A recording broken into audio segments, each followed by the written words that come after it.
હાલ alternating current આગળના 4 ચેપ્ટરના 5 ચેપ્ટરના કન્ટિન્યુએશનમાં જ આ છે.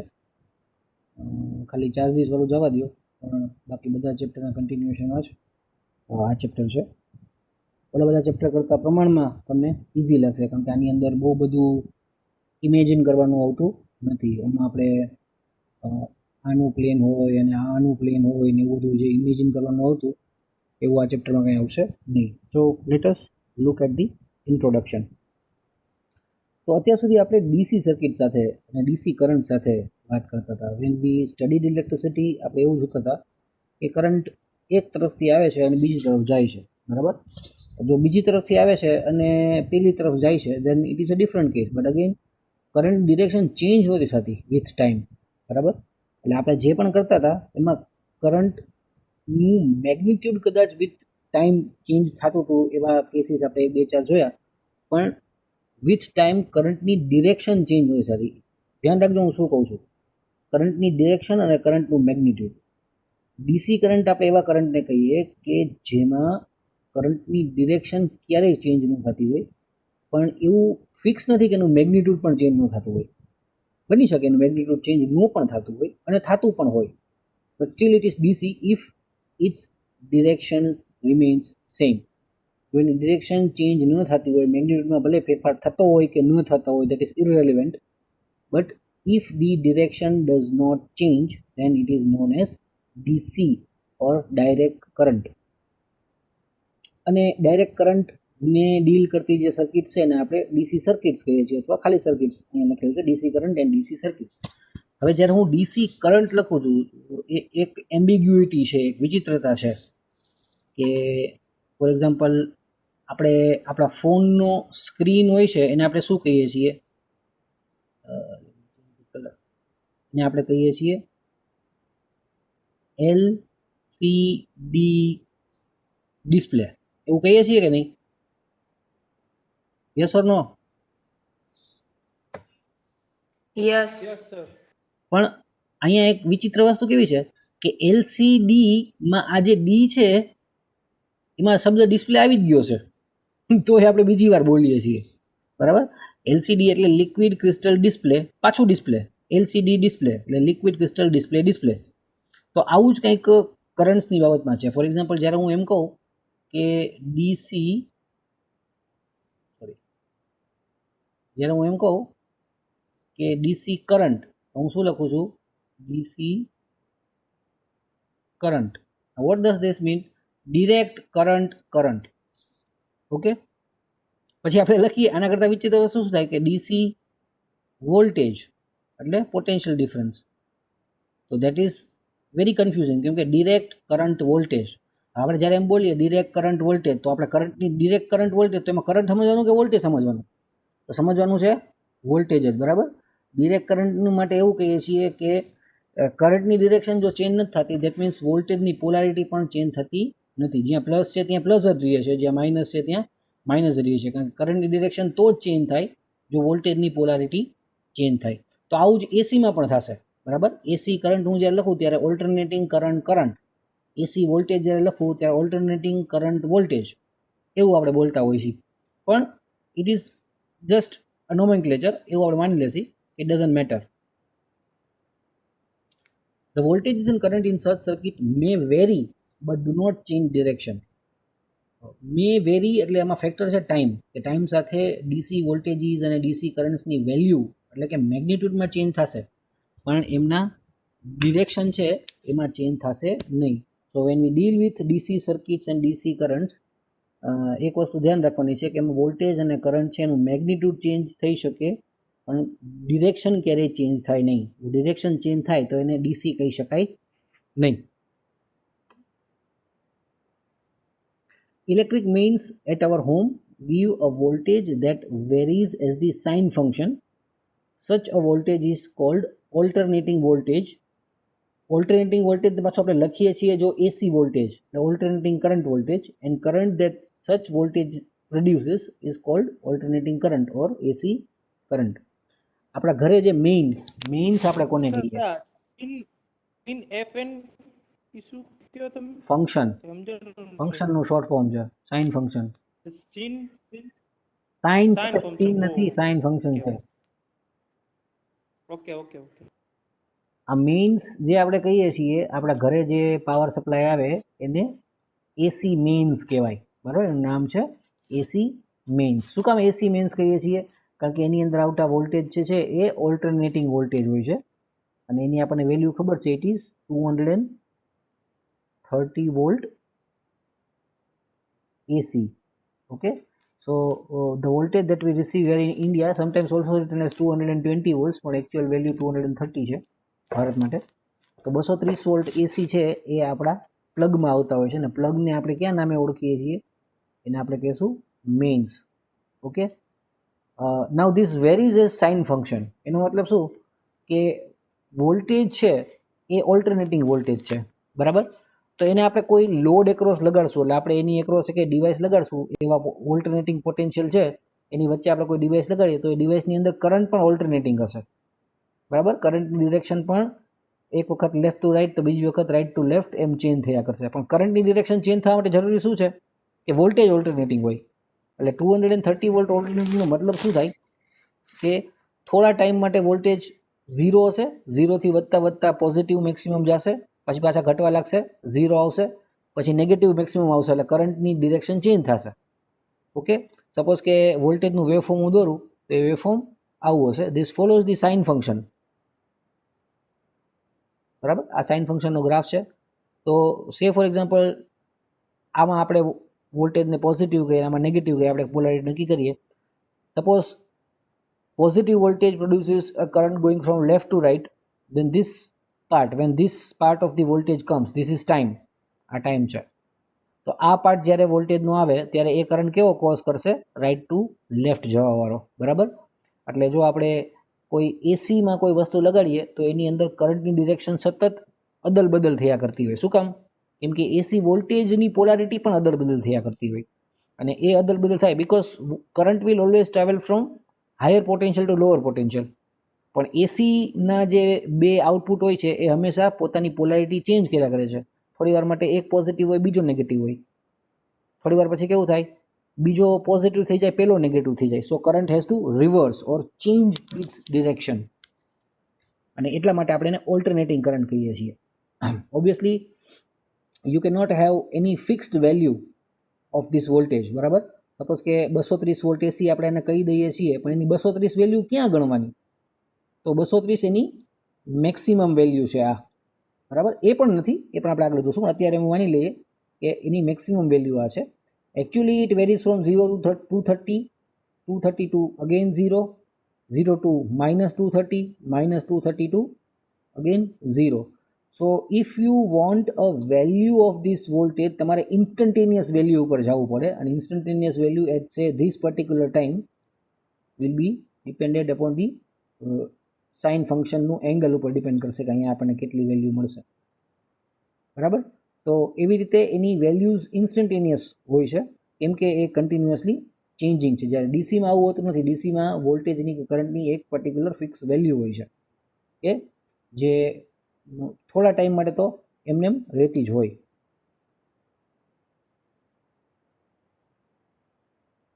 નાઉ this seems to be very complicated, કેમ કે એવી વોલ્ટેજ તમે ઘર સુધી પહોંચાડો છો કે જે કન્ટિન્યુઅસલી ચેન્જ થયા કરે છે, એના કારણે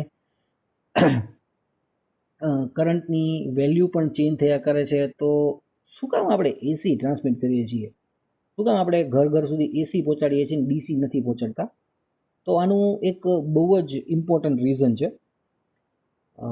મોટા ભાગે આપણને જ્યાંથી પાવર મળતો હોય છે, જેને આપણે પાવર સ્ટેશન કહીએ છીએ અથવા પાવર પ્લાન્ટ કહીએ છીએ, તો આ પાવર સ્ટેશન કે પાવર પ્લાન્ટ છે એ હંમેશા મોટા સિટીથી દૂર આવેલા હોય. For example hydro power station આપણે લઈએ એટલે પાણીની તાકાત ડેમ હોય તો એ મોટા ડેમ પાસે હોવાના, અને ડેમ છે એ કોઈ પણ સિટીને અડીને હોય એવું જરૂરી નથી. બીજું કે બહુ મોટો ડેમ હોય તો એ એટલી બધી ઇલેક્ટ્રિસિટી પ્રોડ્યુસ કરતો હોય કે એની બાજુના સિટી સિવાયના બીજા 50 સિટીને પાવર આપી શકે એટલો પાવર પેદા થતો હોય, બરાબર. તો એ પાવર વેસ્ટ જવાને બદલે એ બધા સિટીને આપણે પહોંચાડીએ. બીજું કે નોર્મલી બીજા ટાઈપના પાવર પ્લાન્ટ્સ હોય, સે for example nuclear power plant છે કે પછી TPS છે, થર્મલ પાવર પ્લાન્ટ છે. થર્મલ પાવર પ્લાન્ટની અંદર આપણે કોલસો સળગાવી અને એની હીટથી વોટરમાંથી સ્ટીમ બનાવીએ. સ્ટીમ પાસે જે પ્રેશર છે એ ટર્બાઇનને ફેરવે અને ટર્બાઇન આપણે જે આગલા ચેપ્ટરમાં છેલ્લો પોઈન્ટ ભણ્યા એસી જનરેટરને ફેરવે અને એ જે પાવર છે એ પછી આપણને સપ્લાય કરવામાં આવે. Now this plants are going to produce a lot of pollution, બરાબર. એ પછી થર્મલ પોલ્યુશન એ હોય એટલે કે એ બધાને ઠંડા રાખવા માટે જે પાણી અંદર જતું હોય એના કારણે ગરમી એ પેદા થતી હોય અને બીજું ધુવાણો પણ બહુ હોય. તો જનરલી એ અનઇન્હેબિટેડ એરિયાઝમાં એટલે એવા એરિયાઝમાં કે જ્યાં બહુ જાજી વસ્તી ન હોય અથવા વસ્તીથી દૂર એને બનાવવામાં આવે કે જેથી એ ધુવાણો છે એ વસ્તી સુધી પહોંચે ત્યાં સુધીમાં બહુ મોટા એરિયામાં ફેલાઈ ગયો હોય એટલે આપણને એની અસર ન થાય. સિટીની વચ્ચોવચ્ચ જો પાવર પ્લાન્ટ બનાવીએ તો આજુબાજુના અમુક વિસ્તારના લોકો શ્વાસાઈ ન લઈ શકે, બરાબર. તો એના કારણે પાવર સ્ટેશન્સ દૂર હોય છે. તો આ એક અલગ ટાઈપનો પ્રોબ્લેમ પ્રોડ્યુસ કરે છે કે આ જે પાવર પ્લાન્ટ ઇલેક્ટ્રિસિટી બનાવે છે એ ઇલેક્ટ્રિસિટીને ઘણી વખત આપણે હન્ડ્રેડ્સ ઓફ કિલોમીટર અને ઘણી વખત તો થાઉઝન્ડ્સ ઓફ કિલોમીટર દૂર ટ્રાન્સમિટ કરવી પડે છે, લઈ જવી પડે છે in the form of wires, બરાબર. તો આ જ આગલા થોડાક ચેપ્ટર્સમાં આપણે જોયું કે કંડક્ટર ગમે તેટલો સારો હોય પણ એની રેઝિસ્ટિવિટી તો હોય જ. દેટ મીન્સ કે when current passes through that conductor you will always have heat being produced, બરાબર. જ્યારે પણ આપણે એક કંડક્ટરની અંદરથી ઇલેક્ટ્રિક કરંટ પાસ કરીએ we will have heat produced and that heat would be equal to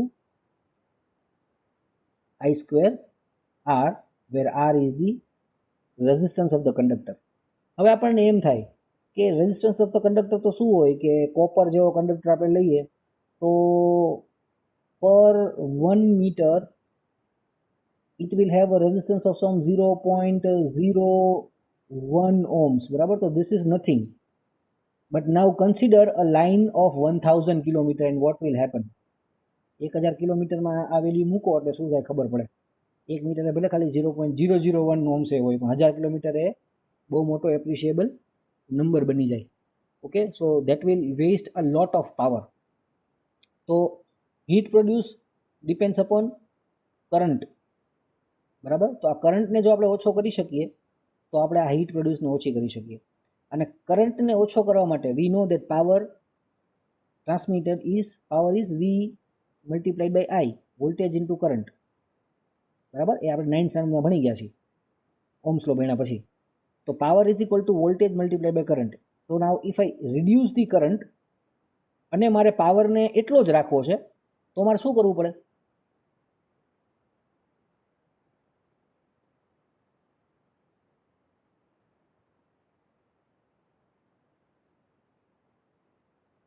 મારે પાવર એટલો જ રાખવો છે પણ કરંટ ઓછો કરવો છે તો મારે શું કરવું પડે?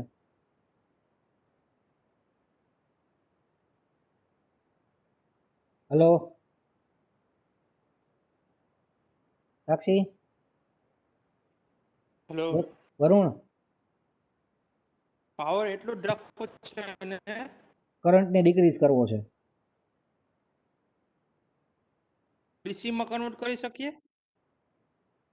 તપન,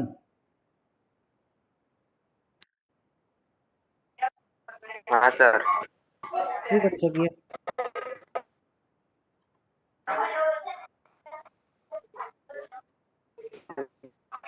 હર્ષ,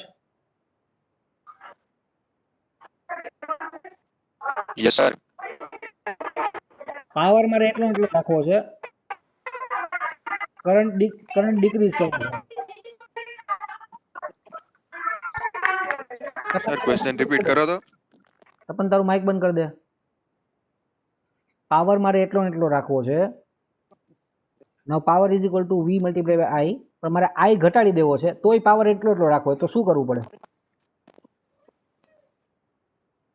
જેટલું આઈ ઘટાડશું એટલું વી વધારશું. Very good. જેટલું આઈ ઘટાડું એટલું હું વી વધારી દઉં તો થઈ જાય ને. સપોઝ કે હું મારે 100 વોટ પાવર જોઈએ છે એના માટે હું 10 વોલ્ટ્સ ઉપર 10 એમ્પિયર કરંટ લઈ જાઉં છું તો મને 100 વોટ પાવર મળે છે. તો મારે કરંટ ઘટાડવો છે, મારે કરંટ છે એ ઘટાડીને 5 એમ્પિયર્સ કરી નાખવો છે. ઓકે, તો હું શું કરું? આને 20 વોલ્ટ્સ કરી દઉં તો મારો પ્રોડક્ટ હજી 100 જ રહેશે. દેટ મીન્સ મારે પાવર વધારે લઈ જવો હોય અને કરંટ ઘટાડવો હોય તો I have to increase the voltage. બરાબર. જો હું એક અલગ દિશામાં તમને લઈ જાઉં છું એટલે સમજજો કે શું કામ એસી છે એ પાવર ટ્રાન્સમિશન માટે વધારે સારી છે એની આપણે વાત કરીએ છીએ. નાઉ યુ આર પ્રોડ્યુસિંગ ઇલેક્ટ્રિસિટી. એ એસી છે કે ડીસી છે એની વાત અત્યારે આપણે ન કરીએ, પણ એ ઇલેક્ટ્રિસિટીને જો મારે બહુ દૂર લઈ જવી છે, hundreds of kilometres, then it is better that I do the transmission at lower current. બરાબર. પણ પાવર તો લઈ જવો જોઈએ ને. Power is what is the ability to do work. તો કરંટ ઘટાડવા મારે શું કરવું પડે? મારે વોલ્ટેજને વધારવા પડે. બરાબર. વોલ્ટેજ જો હું વધારે રાખું તો હું ઓછા કરંટ ઉપર વધારે પાવર ટ્રાન્સમિટ કરી શકું, અને જો વધારે પાવર ટ્રાન્સમિટ કરી શકું that means I will have lower losses for that particular power. અહીંયા એસીનો એડવાન્ટેજ છે. એસી વોલ્ટેજના એસી માટે વોલ્ટેજની વેલ્યુ વધારવી બહુ જ ઇઝી છે using devices which are known as transformers. બરાબર. ટ્રાન્સફોર્મર્સ એવા ડિવાઇસીસ છે, એવા ઇક્વિપમેન્ટ છે કે જેનાની મદદથી તમે ઇનપુટ વોલ્ટેજ આપો અને આઉટપુટ વોલ્ટેજ તમને એના કરતાં વધારે મળે, અથવા ઊંધું કરી શકો, તમે વધારે વોલ્ટેજ આપો અને તમને ઓછા વોલ્ટેજ છે એ આઉટપુટ તરીકે મળે. It is known as step up and step down. તમે ઇનપુટ ઓછું આપો અને આઉટપુટ વધારે મળે તો ઇટ ઇઝ સ્ટેપ અપ, એક પગથિયું આપણે ઉપર ચડ્યા. જો ઇનપુટ વધારે આપો આઉટપુટ ઓછો આવે દેટ ઇઝ સ્ટેપ ડાઉન, કારણ કે તમે એક પગથિયું નીચે ઉતર્યા. બરાબર. Transformers are cheap, easy to manufacture and very efficient. એટલે એ પોતે કાંઈ એનર્જી લોસ કરતા નથી, કારણ કે એની અંદર કોઈ જાતના મૂવિંગ પાર્ટ્સ હોતા નથી. they are stationary. But the problem with transformers is that they will only work with AC. બરાબર. એ ડીસી સાથે ટ્રાન્સફોર્મર કામ કરશે નહીં.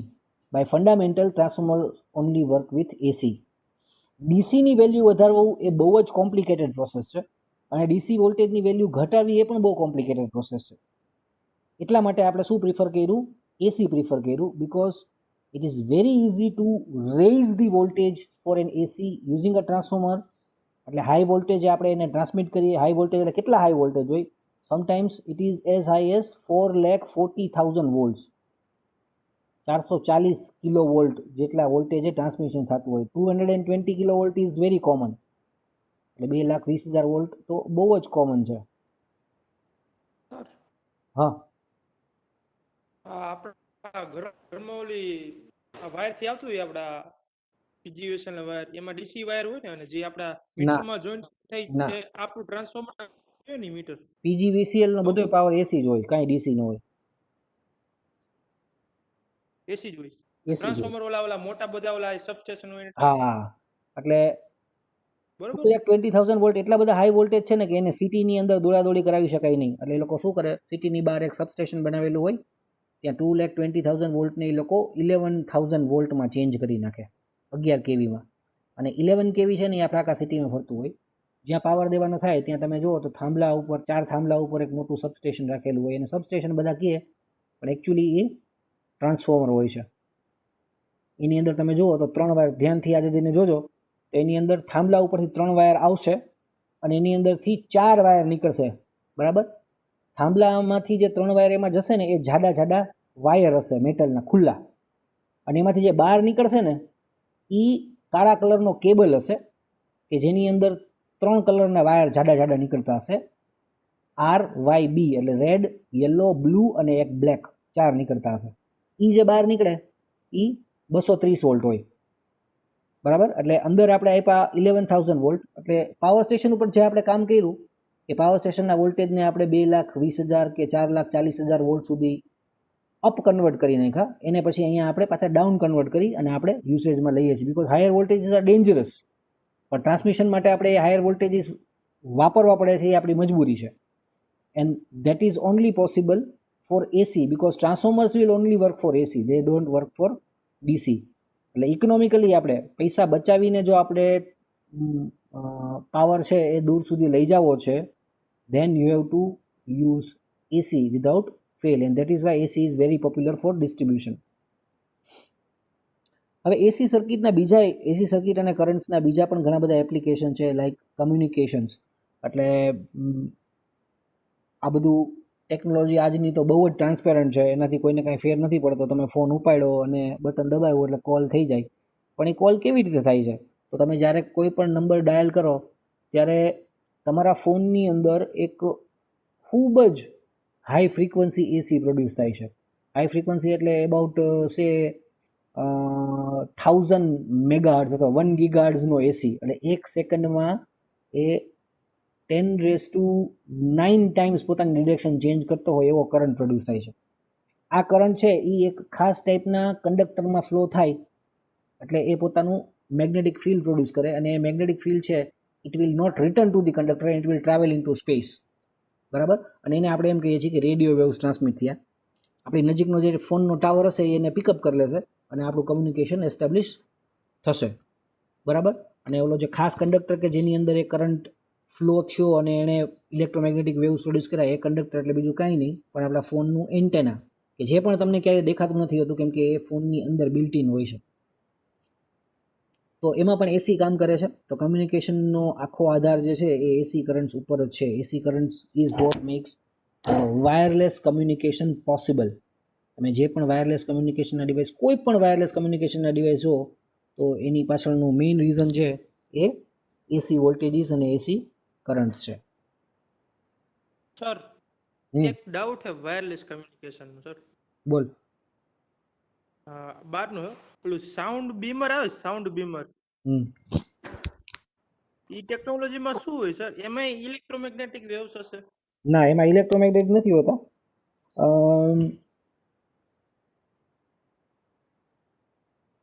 આપણે જનરલી કેવું હોય કે આપણે એબાઉટ 200 હર્ટ્ઝથી ચાલુ કરી અને ઓલમોસ્ટ 15 કિલો હર્ટ્ઝ એટલે 15,000 હર્ટ્ઝ સુધીનો અવાજ આપણે સાંભળી શકીએ. બરાબર? આની ઉપરની જો ફ્રીક્વન્સી હોય, સાદામાં સાદી વાત શું કે કોઈ વસ્તુ જ્યારે વાઇબ્રેટ થાય ત્યારેના વાઇબ્રેશન છે એ 200 હર્ટ્ઝથી 15,000 હર્ટ્ઝની વચ્ચે હોય ને તો જ એના દ્વારા પ્રોડ્યુસ થતો અવાજ છે એ આપણા કાનને સંભળાય, નહીં તો એને સંભળાય નહીં. બરાબર? બીજા બધા માટે કહી દો કે બીમર એટલે કેવું હોય છે કે એક ટાઈપનું સ્પીકર હોય છે કે આપણે જેની તરફ એને પોઈન્ટ કરીને એને જ અવાજ સંભળાય, એની આજુબાજુવાળાને ન સંભળાય. અત્યાર સુધી કેવું હતું કે સપોઝ કે હું તમારી સામે સ્પીકર રાખું તો એ બધાને સંભળાય, કોઈને ન સંભળાય એવું ન બને. બીમરનું કેવું છે કે એ બધાને ન સંભળાય અને જેની ઉપર ફોકસ કરેલું હોય ને એને જ સંભળાય. એ જ કહેશ ને તું? હા હા સર. હા રિપ્લેસ કરી નાખશે ને હવે. હા, તો હવે કેવું છે કે આ જે 15,000 હર્ટ્ઝ સુધીનો અવાજ છે એની પ્રોપર્ટી કેવી છે કે એ તો બધાને સંભળાય કારણ કે એ બહુ સ્પ્રેડ થાય. બરાબર? પછી ફ્રીક્વન્સીમાં આપણે જેમ ઉપર ને ઉપર જતા થાય ને એ મેં વધુ ને વધુ લાઇટ જેવું બિહેવ કરવાનું ચાલુ કરે છે. That means line of site, it starts acting like light. Okay? તો આ બીમર છે એ શું કરે છે? એ ફ્રીક્વન્સી યુઝ કરે છે અબાઉટ 100 કિલો હર્ટ્ઝ થી શરૂ કરી અને 500 કિલો હર્ટ્ઝ સુધી ઘણી વખત વધારે ફ્રીક્વન્સી વાપરે. બરાબર? 500 કિલો હર્ટ્ઝ એટલે ઓલમોસ્ટ 5 લાખ હર્ટ્ઝ થયા. અને આ બધી ફ્રીક્વન્સી છે ને એ એક્ઝેક્ટલી સીધી લીટીમાં જ જાય, એ આડી અવળી ક્યાંય ફંટાય નહીં. હવે બીમરમાં શું હોય છે? This frequencies are known as ultrasonic. 15 kilo hertz ઉપરનું કોઈ પણ છે એ અલ્ટ્રાસોનિક કહેવાય કારણ કે આપણે એને સાંભળી ન શકીએ. Sonic means to hear. Ultrasonic એટલે સોનિકની ઉપર, ઇન્ફ્રાસોનિક એટલે સોનિકની નીચે. 200 હર્ટ્ઝની નીચે હોય એને ઇન્ફ્રાસોનિક કહેવાય, એ પણ આપણને ન સંભળાય. તો અલ્ટ્રાસોનિક છે એ લાઇટ જેવું બિહેવ કરતું હોય છે. તો આ લોકો કરે છે શું કે આ સાઉન્ડ પ્રોડ્યુસ કરે 100 કિલો હર્ટ્ઝથી 500 કિલો હર્ટ્ઝનો કોન્સ્ટન્ટ ટોન. બરાબર? અને એમાં જે વેરિએશન હોય ને એ વેરિએશન આપણા કોમન ઓડિયો, સપોઝ કે મારે કોઈને 1000 હર્ટ્ઝનો અવાજ સંભળાવવો છે, 1000 હર્ટ્ઝ તમે સાંભળો એટલે ટૂ એવો ટોન સંભળાય. બરાબર? તો 1000 હર્ટ્ઝ છે આની હું એમ્પ્લિટ્યૂડ વેરી કરું એટલે આની એક કેરેક્ટરિસ્ટિક છે એ 1000 ટાઈમ્સ પર સેકન્ડ વેરી કરું.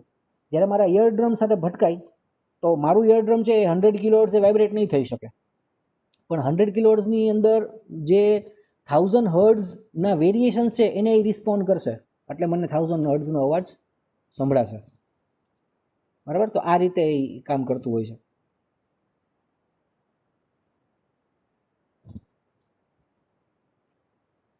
હવે આવો એસી વોલ્ટેજ જે છે કે જે કન્ટિન્યુઅસલી પોતાની વેલ્યુ ચેન્જ કરતું હોય છે એને આપણે સપોઝ કે એક રેઝિસ્ટરને એપ્લાય કરીએ તો શું થાય? What we want to do is that in this diagram we have a resistor that is connected to a sinusoidal AC voltage. Sinusoidal AC voltage means an AC voltage which follows the sine function. બરાબર, એટલે એવું જરૂરી નથી કે બધા એસી છે એ sinusoidal જ હોય. બરાબર, સપોઝ કે હું એમ કહું કે this is an AC voltage, બરાબર, તો this is a sinusoidal AC, but you can also have such an AC voltage. Now this is not sinusoidal, we know sine function ને ફોલો નથી કરતો. આ ટ્રાયંગ્યુલર વેવ છે. Okay, I can also have rectangular wave AC like this, આવી રીતે travel કરતું હોય.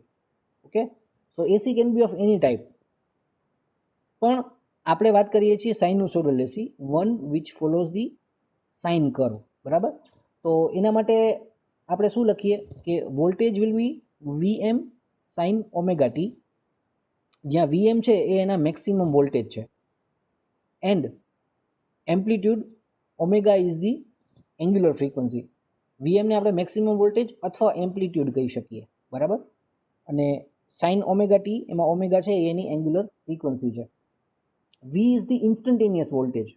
Suppose કે મને કોઈ એમ કહે કે what is the value at t is equal to 1 second, તો મારે ઓમેગા અને 1 ને મલ્ટીપ્લાય કરીને હું સાઇન ફંક્શન ફાઇન્ડ કરું, એનું સાઇન ફંક્શન ફાઇન્ડ કરું અને એને મલ્ટીપ્લાય કરું VM સાથે, તો Vની વેલ્યુ VMના કેટલા પર્સન્ટેજ હતા એ મને મળશે.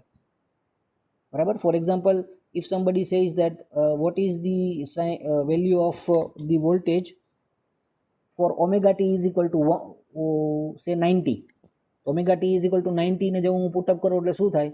sin 90 is 1, so voltage will be equal to VM, that is maximum. એ આપણે હમણાં આગળ ડાયાગ્રામથી જોઈએ. બરાબર, તો આપણે અત્યારે શું કર્યું છે, આપણી પાસે this is the sign for an AC, આ જે છે એ એસી માટેનો સિમ્બોલ છે. કેમ આપણે ડીસી માટે આવો સિમ્બોલ વાપરતા હતા? ડીસી માટે આપણે બેટરીનો સિમ્બોલ વાપરતા હતા. બરાબર, તો એવી રીતે એસી માટે આપણે આવો સિમ્બોલ, અંદર સાઇન વેવ, એટલે એ શું બતાવે કે આપણે જે સોર્સ સાથે ડીલ કરીએ છીએ એ સોર્સ છે એ એસી સોર્સ છે. And this is again resistor. The most important thing is that અહીંયા જો તમને કરંટની ડિરેક્શન દોરેલી નથી. બરાબર, નોર્મલી તમે જોતા કે જેવું તમે બેટરી લગાડતા એટલે કરંટની ડિરેક્શન પ્લસ ટુ માઇનસ તમે દોરી નાખતા હતા, પણ આમાં કરંટની ડિરેક્શન બતાવેલી નથી. Because for some time the current will be flowing this way and for some other time the current will be flowing this way. બરાબર, એટલે એકવાર રેઝિસ્ટરમાંથી ઉપરથી નીચે કરંટ જતો હશે અને થોડા ટાઈમ પછી એમાં નીચેથી ઉપર જતો હશે. So that is going to keep on changing because this is an alternating voltage.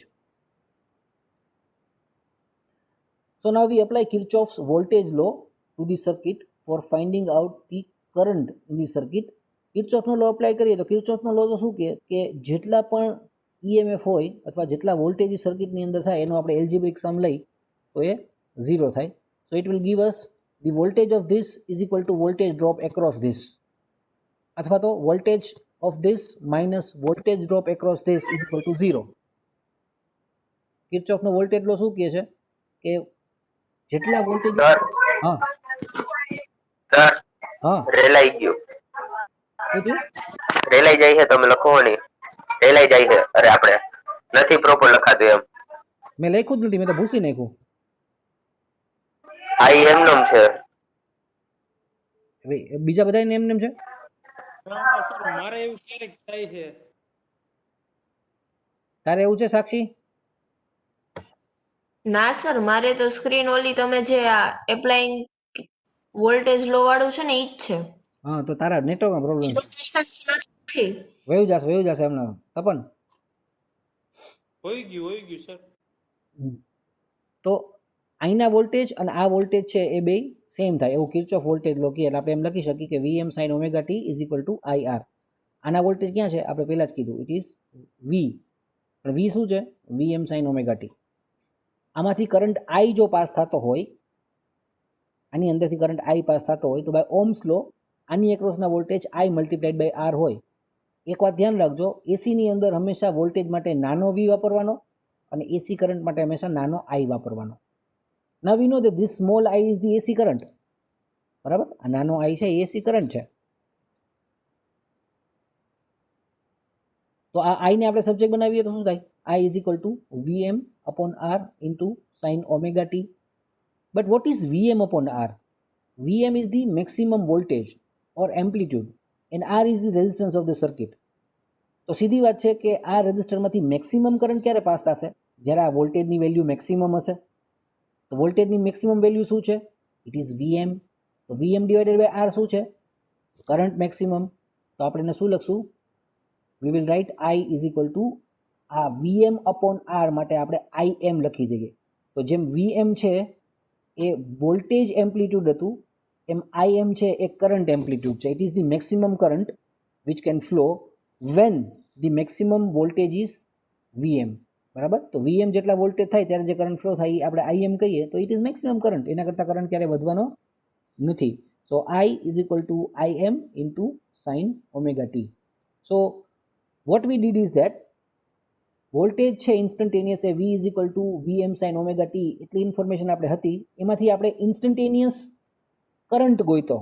Instantaneous current I કેટલો થાય? It is Im into sin omega t. Same function follow કરે છે. હવે Im ની વેલ્યુ શું થાય? તો we can write Im is equal to Vm upon R. એ જ આપણે સબસ્ટિટ્યુટ કર્યું હમણાં અહીંયા. The above equation is just Ohm's law which can also be used for AC circuits. That is what we did. હવે આ equation છે I is equal to Im sin omega t અને V is equal to Vm sin omega t, એને હું ગ્રાફની રીતે plot કરું તો શું થાય? મને આવો ગ્રાફ મળે. ઓકે, બંને માટે એંગલ ઓમેગા ટી સેમ છે, બંને માટે સાઇન સેમ છે. બરાબર, Im અને Vm ની વેલ્યુ અલગ અલગ હોવાની.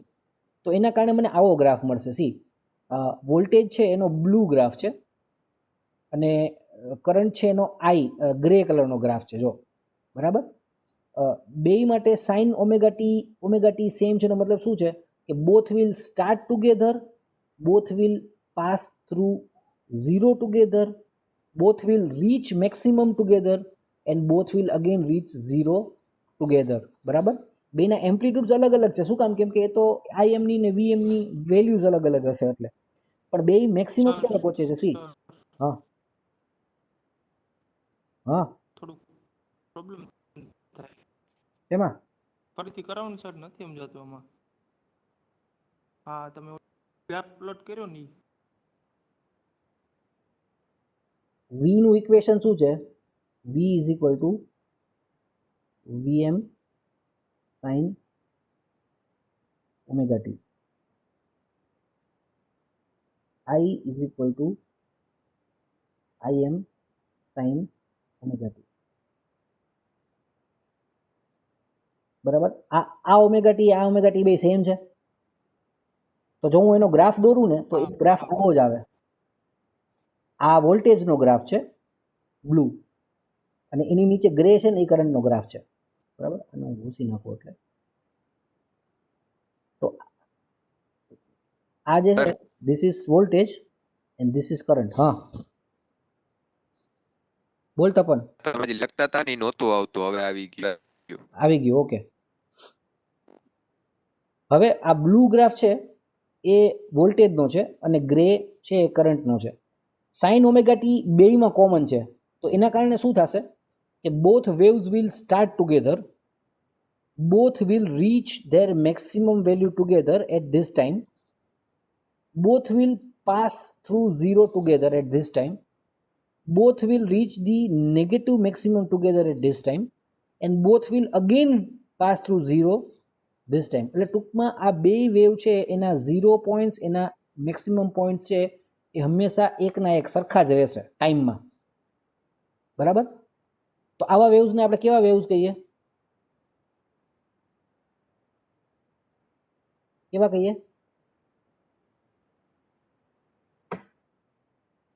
in phase. In phase, yes, they are in phase. They will start together, they will reach maximum together and they will again pass through zero together. એટલે આપણે એને એવું કહીએ છીએ કે આ ઇન ફેઝ છે, પણ ઇન ફેઝ એ ક્યારે હોય? Only in the case where you have pure resistance, બરાબર. ખાલી સર્કિટની અંદર રેઝિસ્ટન્સ હોય ને ત્યારે જ. આગળ આપણે જોશું કે જેવું આપણે અહીંયા ઇન્ડક્ટર મૂકીએ then current moves forward, current lead કરવા માંડે અને વોલ્ટેજ પાછળ રહી જાય. જેવા તમે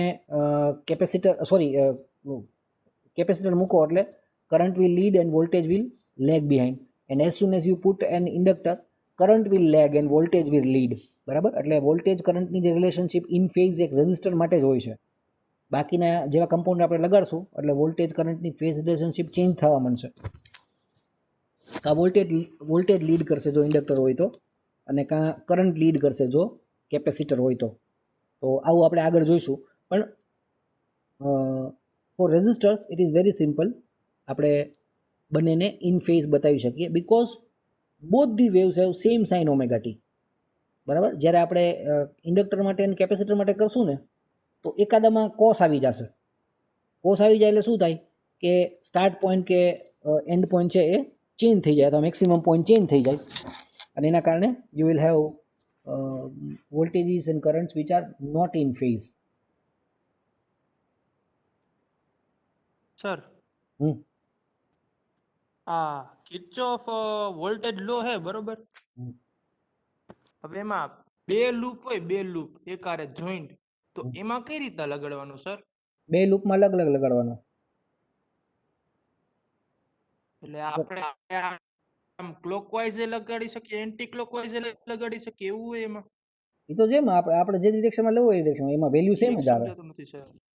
અહીંયા હું લગાડું એક રેઝિસ્ટર, જો સપોઝ કે આ સેમ જ આવે.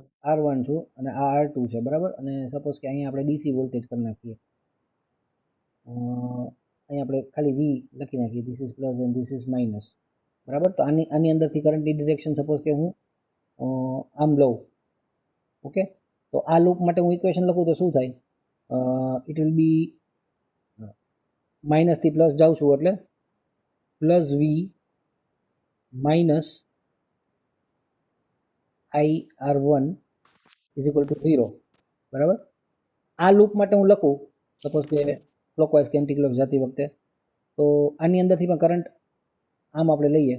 So if I write for this loop I will get અને હું આમ ટ્રાવેલ કરું, હાલો આવી રીતે આ ડિરેક્શનમાં ટ્રાવેલ કરું, તો હું પોઝિટિવથી નેગેટિવમાં જાઉં છું એટલે માઇનસ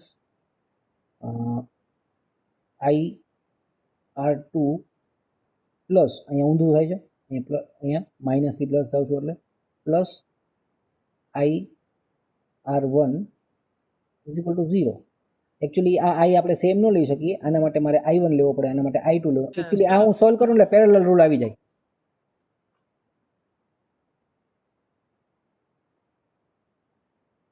એમ નહીં, હમ એમાં સેલ હોય, સેલ બરોબર.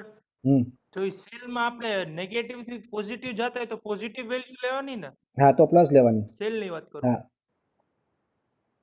કોઈ પણ સેલ હોય કે રેઝિસ્ટર હોય, અને રજિસ્ટરમાં આપણે રેઝિસ્ટરમાં જ્યાંથી કરંટ એન્ટર થાય ને એ પોઈન્ટ રજિસ્ટરમાં કઈ રીતના હોય? રેઝિસ્ટરમાં જ્યાં કરંટ, જો મેં આ કરાવ્યું હતું, રેઝિસ્ટરમાં જ્યાંથી કરંટ એન્ટર એ પોઝિટિવ બને, અને કરંટ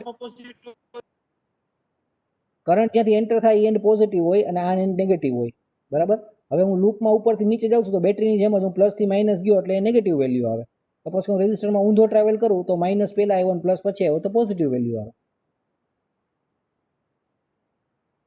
એટલે આમ ને જો આમ આમ જો આમ તારો અવાજ જ નથી આવતો મને. હેલો, અને હે હાલો, તારો અવાજ જ નથી આવતો મને. અરે કટકા કટકા આવે છે. હાલો, હા, હવે આવ્યો, પાછો વયો ગયો. આવ્યો. એટલે રજિસ્ટર એ પાથ ઓપોઝિટ.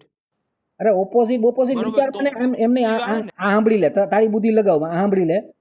આ રેઝિસ્ટર છે, આ I છે, બરાબર.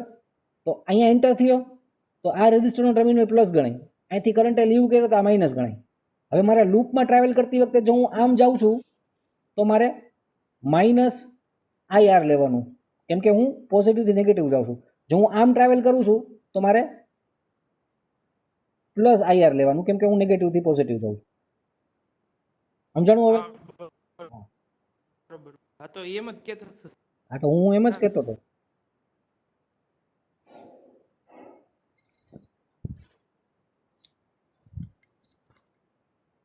હવે આપણે એ જોયું કે સપોઝ કે હું એવું કરું કે એક વોલ્ટેજ લો અથવા કરંટ લો, બરાબર. આ વોલ્ટેજ છે એને મેં 0 થી ચાલુ કરી અને પાઈ સુધીની વેલ્યુ અને પાઈથી ચાલુ કરીને 2π સુધીની બધી ઇન્સ્ટન્ટેનિયસ વેલ્યુઝ છે એ બધાનું સમેશન કરું તો શું થાય?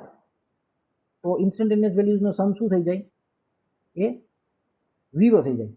0 જ થાય ને, કારણ કે આના માટે અહીંયા 0 વેલ્યુ છે. હું સપોઝ કે 5 પોઈન્ટ ખાલી લઉં તો this is 0, this is VM, બરાબર. This is again 0, this is minus VM and this is again 0. તો હું વેલ્યુ સમ કરું શું થાય? 0 plus VM plus 0 minus VM plus 0. તો ઇટ વિલ બીકમ 0, કેમ કે આ VM તો કેન્સલ થઈ ગયા. તો આવી રીતે હું સપોઝ કે 10 વેલ્યુ લઉં તો આવું જ થશે, કારણ કે for every corresponding value I will have corresponding negative value over here. Suppose કે અહીંયા લઉં તો this will be VM/√2, this will be VM/√2. અહીંયા માઇનસ VM/√2 આવશે, અહીંયા માઇનસ VM/√2 આવશે, બરાબર. તો એ પણ કેન્સલ થઈ જશે. તો આખો સપોઝ કે આખા સાઇન વેવ ઉપરની બધી ઇન્સ્ટન્ટેનિયસ વેલ્યુનો હું એલ્જિબ્રિક સમ લઉં તો that comes to 0. But that does not mean that power is 0, બરાબર. તો આનો મતલબ એવો થાય ને કે જો વોલ્ટેજ અથવા કરંટ માટે પણ આ સાચું છે. જો કરંટ માટે પણ હું બધી ઇન્સ્ટન્ટેનિયસ વેલ્યુઝનો સમ લઈશ તો એ 0 જ આવશે. અને જો 0 આવે તો એનો મતલબ તો એવો થાય ને કે power dissipated is 0, but power dissipated in a complete cycle is not 0, બરાબર. એ આપણે હંમેશા યાદ રાખવાનું છે. So now what we will do is that we will tomorrow we will calculate what is the power dissipated in one AC cycle. એક AC ની cycle હોય ત્યારે કેટલો પાવર ડિસિપેટ થાય એ આપણે જોઈશું. તો આજે આપણે સૌથી પહેલા શું જોયું?